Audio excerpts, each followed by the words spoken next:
What's going down, everybody? It's your boy, That Guy Mile High, tuning back in for another reaction. This time we got one from the Supreme, so shout out the Supreme. This one's called What They Discovered in This Pond Has Left People Speechless.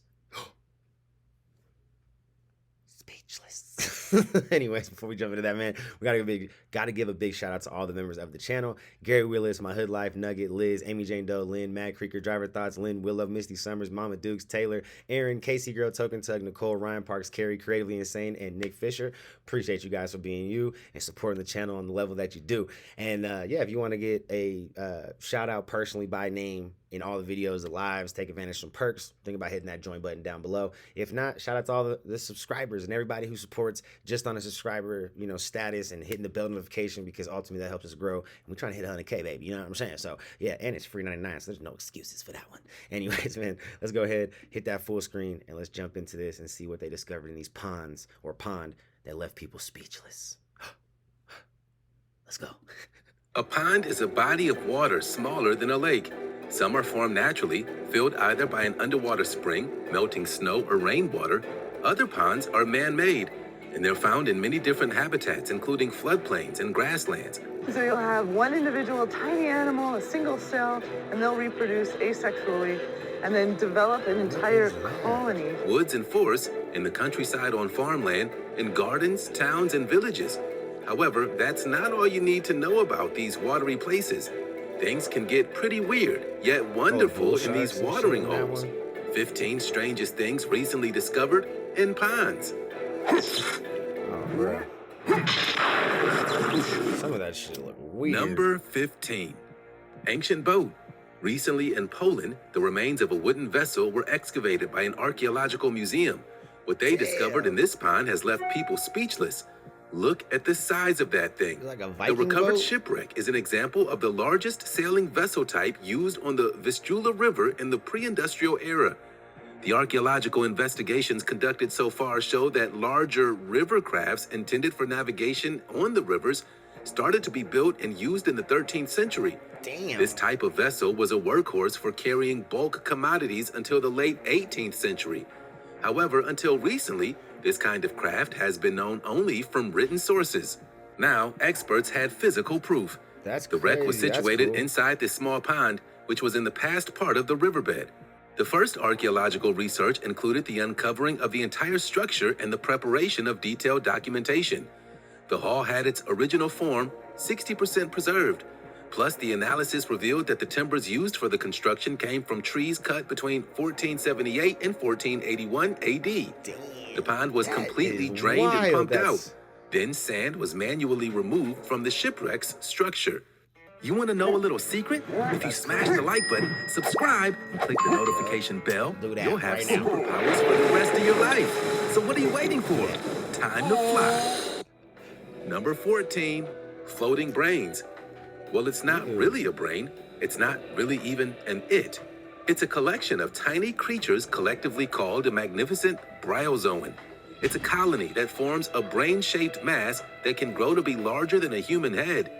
Right now, in your nearest pond, lake, or other moderately sized body of fresh water, there could lurk something garishly green, bulbous and slick, made from the assemblage of thousands of little organisms that wriggle and feed off their surroundings.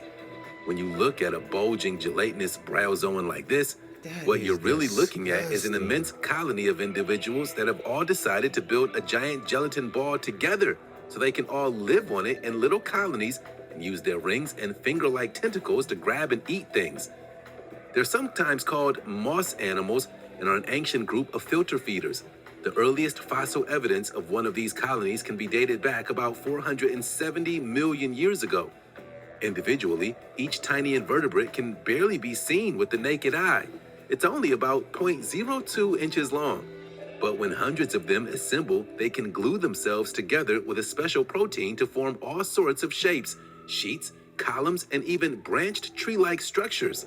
Number 13, underwater Jesus. Lake Michigan is home to the only underwater crucifix in fresh water on record. And for the first time in several years, it's visible to the public eye. At the bottom of Lake Michigan's Little Traverse Bay, an 11-foot wide marble cross with a life-size statue of a crucified Jesus Christ is visible to curious spectators willing to venture out onto the frozen bay in winter.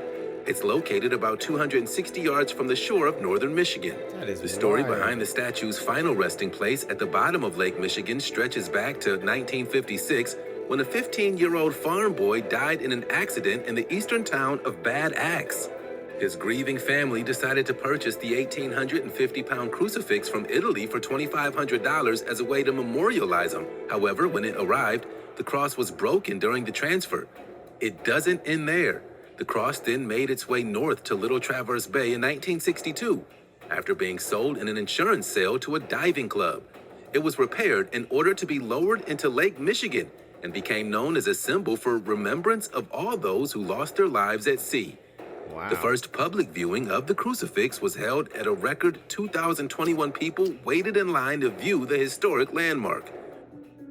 Number 12, Selfie Pond. A village in central Java, Indonesia, has become a bit of an unlikely star on social media. Tourists are flocking to Umbul Penggak to have their photos taken underwater. The pool's crystal clear waters contain a host of exotic fish and quirky props for those ultimate likable moments. The tiny pond That used would to be be cool a as bit of a shit. dump. It was used for bathing and washing clothes. The area had high unemployment, and there seemed little prospect of any improvement. But in 2006, the newly elected village leader spotted a potential moneymaker. With over 40 natural springs flowing into it, he encouraged the villagers to clean up the pond. Initially, many residents were reluctant to invest, but after seeing the development of the pond, they changed their mind. That's The cool as locals shit. then sank money of their own into the new venture, a selfie pond. For an entrance fee, tourists can swim or snorkel. Plus, guests can hire underwater cameras and have pictures taken with bikes, TV lounges, and tents. And lots of fish. Now there's no unemployment in the village, with locals working at the selfie pond or selling souvenirs to visitors nearby. The success led the town to be named one of the 10 model villages in the country by the Indonesian That government. would be super dope, bro. Number That's 11, like the coolest one on Giant the list so far. Sinkholes. An unfortunate farmer lost more than 25 tons of fish recently after a sinkhole appeared in the pond at his fish farm in southern China. But it happens in other parts of the world too, sometimes more than one in a small area, like in this Florida lake. Although the cause of the incident in China has not been officially determined, Where did there they has go? been speculation that the excavation at a local quarry is to blame. The water used to be 6 feet deep, and the farmer had been running the fish farm for 5 years, producing 30 tons of fish a year. Like the unplugging of a bathtub, the fish just drained out. Sinkholes are a wonder of geology, shocking the senses with their immense depth and creating some of the most unique natural environments on Earth. Lakes, forests, caves, reefs, wild spaces, and more can be found in their depths. They fascinated people for centuries. Locals reported that water levels in this pond in China were seen falling at a dramatic rate from about 4 a.m. local time. By about 9 a.m., the pond had almost completely drained. All that was left was a gaping abyss with a diameter of more than 16 feet. What's left of the water in the pond was still flowing down the hole, showing no signs of stopping. Number 10, Chinese jellyfish I wonder in where it American went. pond.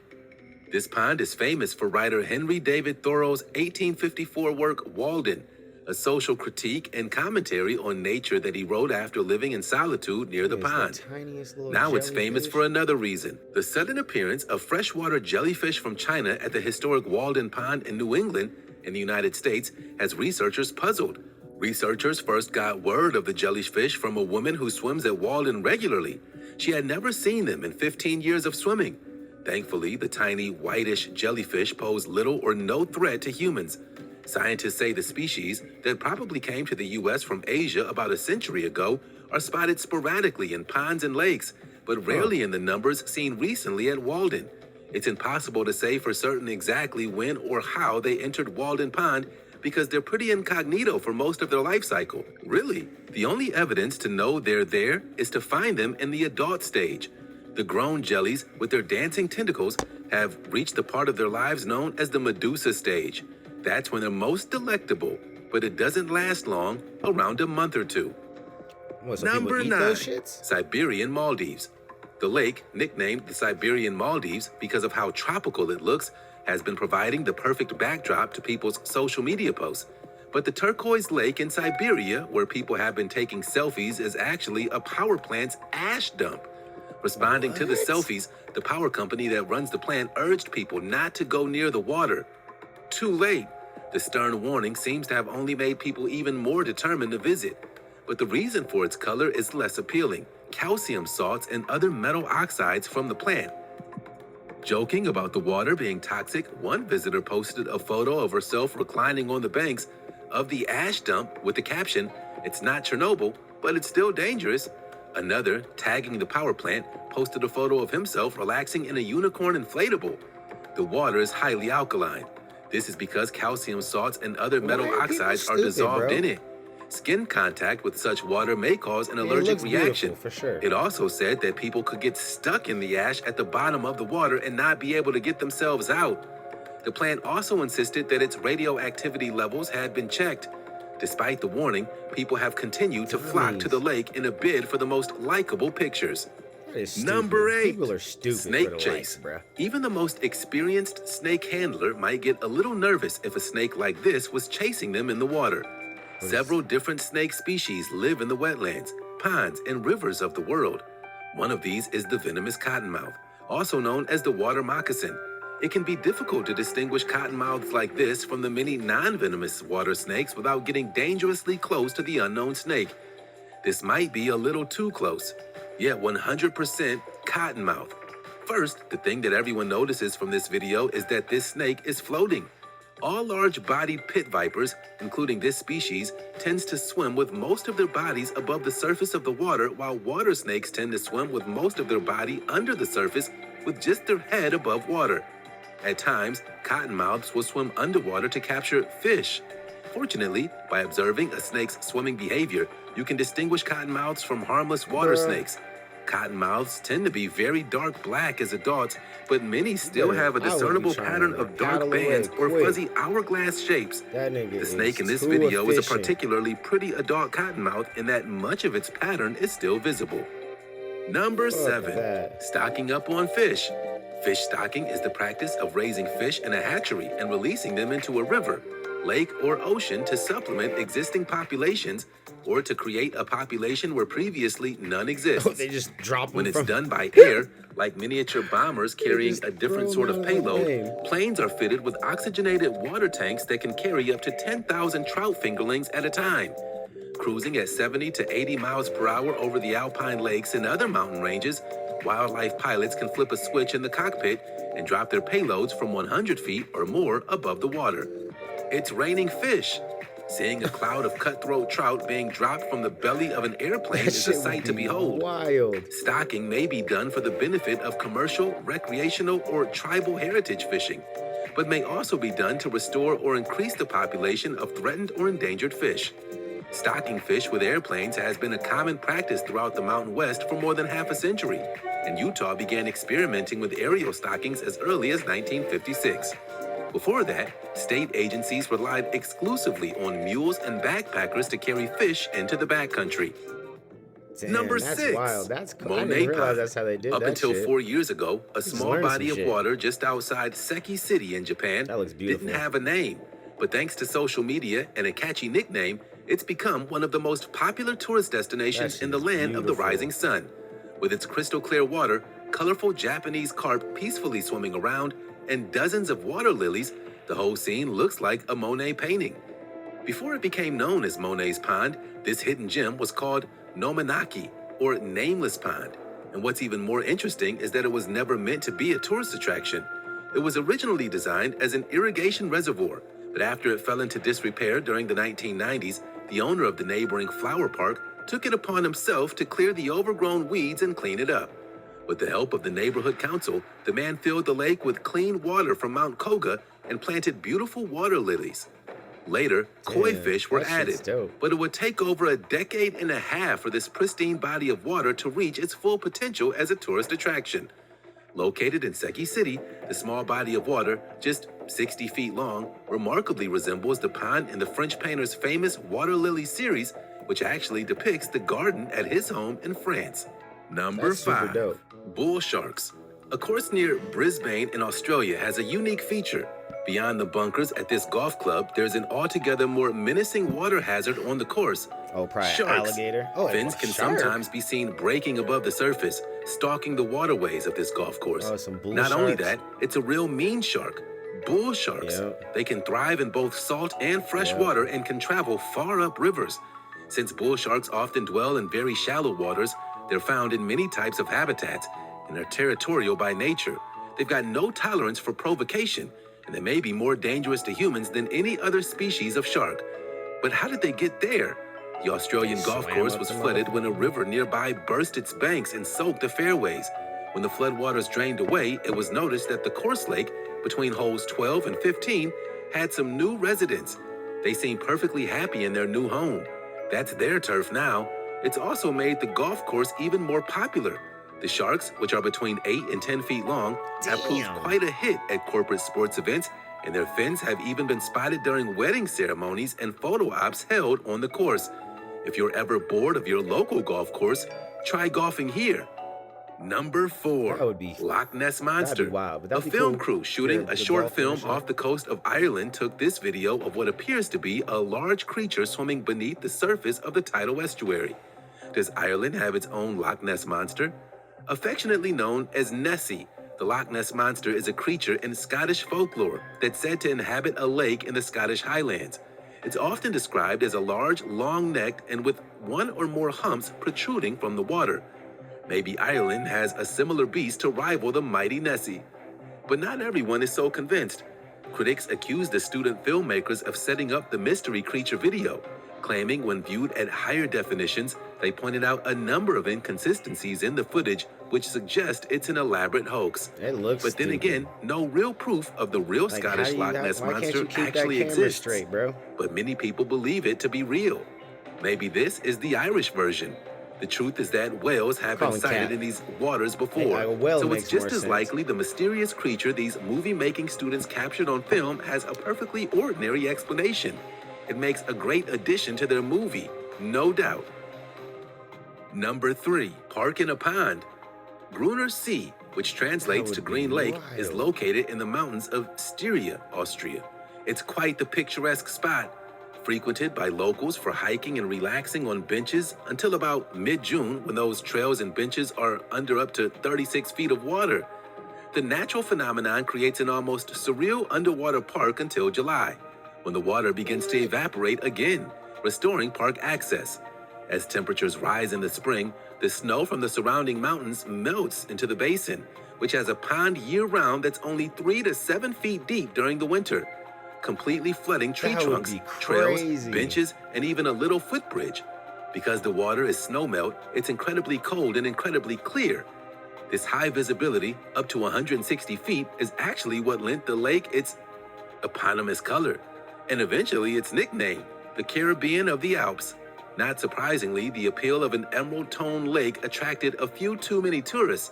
This prompted the local tourism office to look into restrictions.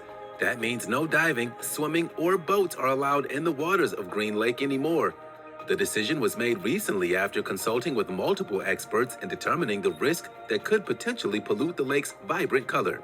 Number 2, Dang. They were Jumbo like, "Y'all Jet. dirty ass It took motherfuckers, get out the engineers lake." 3 years to build the first ever 737. The Boeing 737-100 had its first flight in April of 1967 and officially went into service the following year. The 737 is the best-selling commercial jetliner in history. So what are they doing here in Clark Right. Fork River in Montana? Oh, As did you they can fall see, off the 3 train? Boeing 737 fuselages tumbled down a steep bank and into the river. Off of The a train. components, which included 6 complete 737 fuselages, were en route to Boeing's Washington State headquarters on a train for Yeah. final assembly after being manufactured in Kansas. The train's derailment dumped 2 of the fuselages into the river, leaving them partially submerged in water, while another came to rest on the river embankment just above the water surface. A 4th that was damaged sat beside the tracks. Thankfully, no one was injured when 19 cars from a westbound train in Montana derailed. Damn. The train was reportedly traveling just 30 miles an hour in an area with a speed limit of 35 miles an hour when the accident occurred. Then suddenly, this happened. Before long, the Boeing crew began working to extract the fuselages from the river. assessing the damage to determine what impact the accident had on the ecology of this Montana River Valley. Number 1, Devil's Bath. In New Zealand, there's a bathtub only suited for the devil himself. The Devil's Bath is filled with lime green mud that would peel your skin off. This electric green sulfur lake looks like a cartoonish radioactive dump site. This is New Zealand's biggest geothermal area, extending over many miles, though the parts accessible to visitors are more restricted. Although the landscape isn't grand in scale, it's unlike anything you've likely seen before. It owes its cartoonish color to sulfur and ferrous salts that rise up through the Earth's bowels, bringing with them the stench of hell itself. It's so mesmerizing until the heat and smell remind you to take a step back. Despite the name and almost frightening display of geothermal chemistry, the Devil's Bath and all of the volcanic craziness in the area are a favorite attraction. Only a wooden picket fence holds visitors back from the salt-encrusted edges of the craters. But you can still get a close-up look at nature in the raw, roiling and steaming, and with a stink that's part of open sewer and part of rotten eggs.